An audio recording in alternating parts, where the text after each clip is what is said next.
The Song of Songs. It's a well-known but not so well understood book of the Bible. It's 8 chapters of love poetry. And while there is an introduction and a conclusion, the book doesn't have any kind of rigid literary design, and that's because it's a collection of poems. They're not meant to be dissected or taken apart. They're meant to be read as a flowing whole and simply enjoyed. The first line of the book tells us that it's the Song of Songs, which is a Hebrew idiom like the Holy of Holies or the King of Kings. It's a Hebrew way of saying the greatest thing. So this is the greatest song of all songs. Then we're told in the first line that this Song of Songs is of Solomon, which could mean that he's the author. His name does begin the book, after all. But as you read the poems, you discover that the main voice is that of a woman called the Beloved. And while there is also a male voice, it does not seem to be Solomon's. Solomon is mentioned a couple times in the poems, but he's never a speaker. And you do have to admit, Solomon is a very odd candidate as the author of this book, given the fact that he had 700 wives. For the lovers in the Song of Songs, they are the only ones in the world for each other. So the of Solomon likely means in the wisdom tradition of Solomon. He was known for his wisdom, his poetry, his love of learning about every part of life. And Solomon became the father of wisdom literature in Israel. And so his legacy is here carried on through a collection of love poems that explores the human experience of love and sexual desire.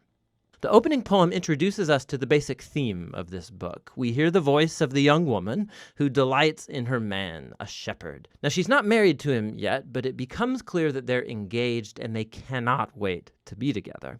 From the introduction, the poems flow back and forth from the woman's voice to the man's, shifting from scene to scene without any kind of clear linear sequence or storyline.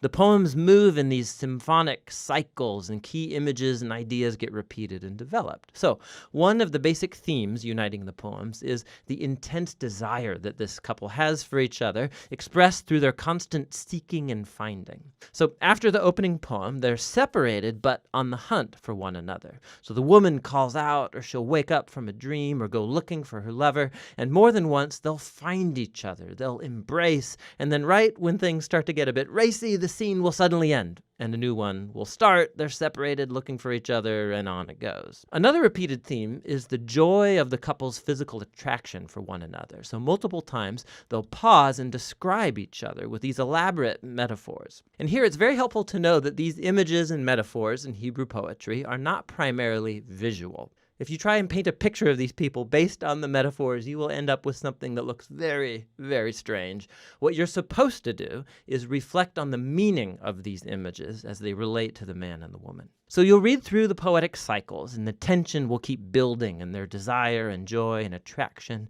And this spiraling repetition is a poetic way of heightening and focusing on the mystery and power of sexual love.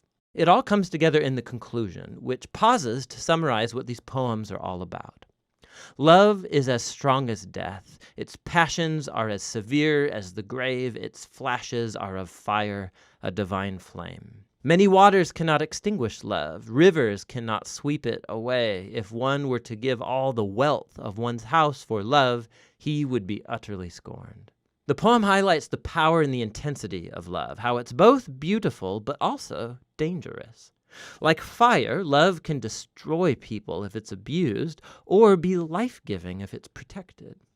Ultimately, love expresses the insatiable human longing to know and be fully known and desired by another. Love is one of the most transcendent and mysterious experiences in human life, and as a part of the Bible's wisdom tradition, this book says it's a gift from God. After this, there's an odd poem about Solomon trying to do what the previous poem just said was impossible, to buy love. The woman rejects Solomon's offer, and then the book concludes with the man and the woman. They're separate once more on the hunt for each other.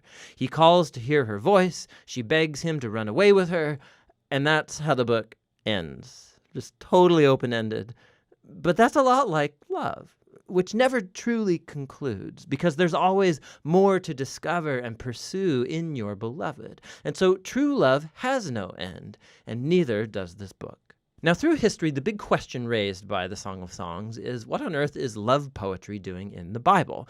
There have been 3 main interpretations of this book throughout history. In Jewish tradition, it's been read as an allegory, each character a symbol. So the woman is Israel, the man is God, and their love is a symbol of the covenant between God and Israel made at Mount Sinai and the giving of the Torah. This view flowed into the Christian tradition, but the characters were swapped. So it's about Christ's love for his people, the church. And this interpretation was inspired by Paul's words in Ephesians 5, that a Christian husband's love for his wife is a symbol of Christ's love for the church. What's interesting is that in the last 100 years, archaeological discoveries among Israel's ancient neighbors in Egypt and Babylon has turned up all kinds of ancient love poetry that's very similar in language and imagery to the Song of Songs. We see that love poetry was a meaningful part of Israel's cultural environment, which has led most scholars today to view the Song of Songs as what it presents itself to be, an arrangement of Israelite love poetry reflecting on the divine gift of love.